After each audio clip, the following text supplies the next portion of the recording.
Assalamualaikum warahmatullahi wabarakatuh. Kami dari kelompok 8 yang beranggotakan saya Dewi Putri Lestari dan teman saya Deva Septiani serta Kori Aina akan mempresentasikan hasil kerja kelompok kami, yaitu mengenai bab analisis model kebangkrutan, yaitu model Olson Y-Scores dan model Grover G-Scores. Pertama-tama saya akan menjelaskan apa itu pengertian kebangkrutan. Kebangkrutan bisa diartikan sebagai kondisi ketidakmampuan suatu perusahaan atau instansi dalam hal pendanaan untuk melanjutkan usahanya. Kebangkrutan sendiri memiliki beberapa penyebab, yaitu pengelolaan keuangan yang salah, kurangnya inovasi, terlalu banyak hutang yang dimiliki perusahaan, mempercayakan perusahaan kepada orang yang salah, serta tidak mengamati kompetitor. Selanjutnya, saya akan menjelaskan model Olson Y-Score.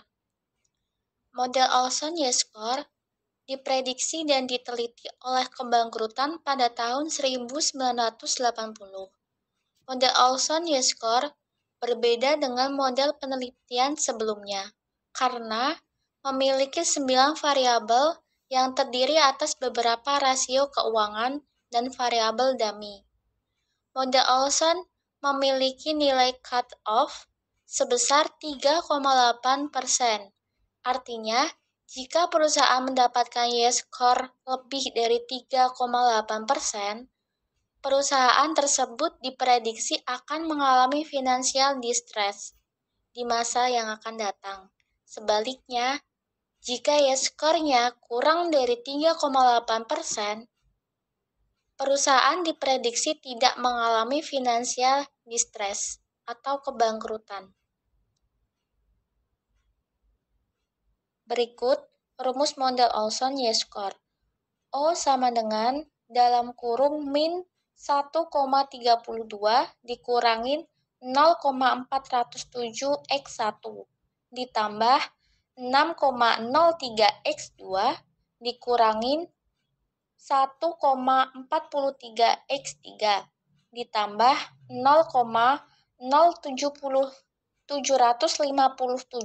X4 dikurangin 2,37 X5 dikurang 1,83 X6 ditambah 0,285 X7 dikurang 1,72 X8 dikurang 0,521 X9. Keterangan X1 yaitu ZIS atau Log Total Asset atau GNP Level Index. X2 Total Liabilities atau Total Asset. X3 Working Capital atau Total Asset. X4 Current Liabilities atau Current Asset. X5 1 jika total liabilities lebih dari total aset. 0 jika sebaliknya. X6 net income atau total asset. X7 cash flow from operation atau total liabilities. X8 1 jika net income negatif, 0 jika sebaliknya. X9 dalam kurung NLT dikurangi NLT min 1 atau bisa NLT ditambah NLT min 1, di mana NLT adalah net income untuk periode sekarang. Selanjutnya, model Grover G-Score merupakan model yang diciptakan dengan pendesainan dan penilaian ulang terhadap model Altman Z-Score. Jeffrey S. Grover menggunakan sampel sesuai dengan model Altman Z-Score pada tahun 1968 dengan menambahkan 13 rasio keuangan baru. Model Grover mengkategorikan perusahaan dalam keadaan bangkrut dengan skor kurang atau sama dengan minus 0,02, sedangkan nilai untuk perusahaan yang dikategorikan dalam keadaan tidak bangkrut adalah lebih atau sama dengan 0,01. Perusahaan dengan skor di antara batas atas dan batas bawah berapa pada gray area. Rumus G-score sama dengan 1,650x1 plus 3,404x2 plus 0,016 ROA plus 0,057. Keterangan, X1 sama dengan working capital atau total asset, X2 sama dengan earning before interest and taxes atau total. Aset ROA sama dengan net income atau total asset.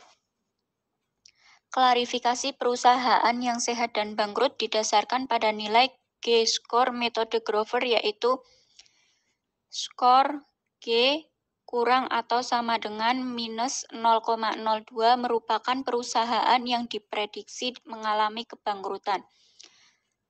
Skor G lebih atau sama dengan 0,01 perusahaan yang tidak akan mengalami kebangkrutan. Selanjutnya, ada contoh dari materi model Olson G-score dan Grover G-score.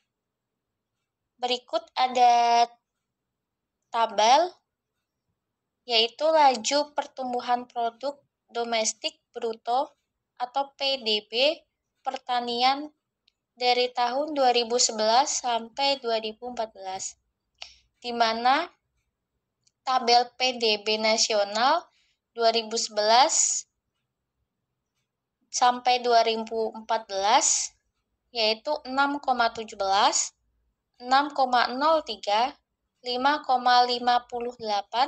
5,02. Selanjutnya, di sektor pertanian tabel 2011 sampai 2014 yaitu 3,95, 4,59, 4,2, dan 4,18. Kondisi ekonomi di Indonesia saat ini sedang lesu. Kondisi ini memberikan dampak pada sektor pertanian di Indonesia. Hal ini dibuktikan dengan menurunnya kontribusi sektor pertanian terhadap produk domestik bruto atau PDB Indonesia. Indeks harga saham sektor pertanian berada pada tingkat paling lemah dibandingkan sektor lainnya. Pelemahan sektor pertanian mencapai 1,08% atau 24,7 poin menjadi 2.264,4. Menurut data Otoritas Jasa Keuangan atau OJK, indeks harga saham sektor pertanian dari tahun 2011 sampai 2015 cenderung mengalami penurunan dengan nilai indeks saham sektor pertanian berturut-turut.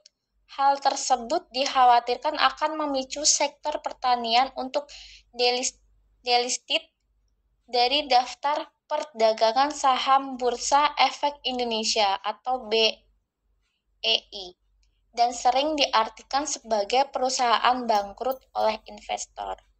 Perusahaan memerlukan early warning mengenai kemungkinan kebangkrutan yang akan terjadi sehingga dapat menyusun strategi antisipasi untuk mengatasi hal tersebut. Untuk mengolah data, digunakan keempat model prediksi kebangkrutan, yaitu model Allman, Sprague, Olson, dan Grover. Model prediksi kebangkrutan diuji menggunakan uji statistik Paired Sample T-Test untuk melihat ada atau tidaknya perbedaan antara model prediksi kebangkrutan. Uji statistik Paired Sample T-Test dilakukan dengan rumus berikut. Menurut Sugiono 2014, 196. T sama dengan X1 dikurangi X2 dibagi akar dari S kuadrat S1 dibagi N1 lalu ditambah S kuadrat 2 dibagi N2. Keterangan X1 yaitu rata-rata nilai kelompok ke-1, X2 rata-rata nilai kelompok kedua, S1 varians kelompok ke-1, S2 varians kelompok kedua. N1 sama dengan banyak subjek kelompok ke-1 dan N2 banyak subjek kelompok kedua. Tahap selanjutnya adalah perhitungan tingkat kesesuaian. Perhitungan ini dilakukan untuk melihat model mana yang terbaik dalam memprediksi kebangkrutan sebuah perusahaan. Perhitungan tingkat kesesuaian akan menghasilkan hasil prediksi kategorisasi yang akan dibandingkan dengan hasil prediksi model kebangkrutan. Rumus untuk menghitung tingkat kesesuaian adalah tingkat kesesuaian sama dengan jumlah prediksi benar dibagi jumlah sampel dikali 100%. Hasil perhitungan model Olson menunjukkan bahwa hanya ada 3 perusahaan yang diprediksi berpotensi mengalami kebangkrutan. Prediksi tersebut terjadi hanya 1-2 kali selama periode penelitian. Perusahaan yang diprediksi berpotensi mengalami kebangkrutan adalah BWPT pada tahun 2015, GZCO pada tahun 2013, dan BTEK pada tahun 2013 dan 2015. Perusahaan lainnya diprediksi tidak berpotensi mengalami kebangkrutan. Hasil perhitungan model Grover menunjukkan bahwa terdapat 2 perusahaan yang diprediksi mengalami kebangkrutan selama 5 periode berturut-turut dari tahun 2011 sampai 2015.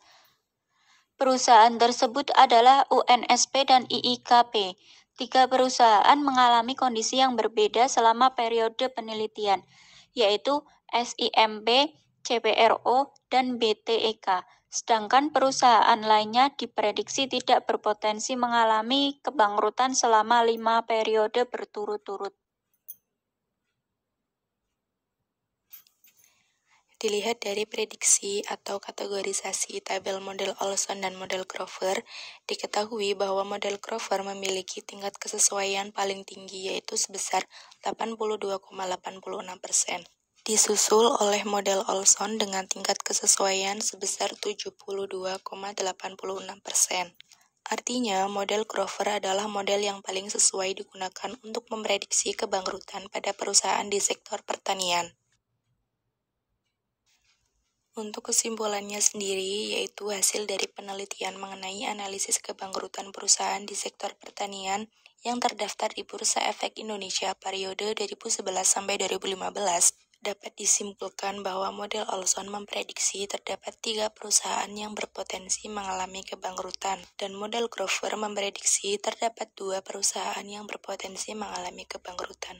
Memang tidak terdapat perbedaan yang signifikan antara model Olson dan Grover. Model Grover adalah model paling baik untuk memprediksi kebangkrutan pada perusahaan di sektor pertanian.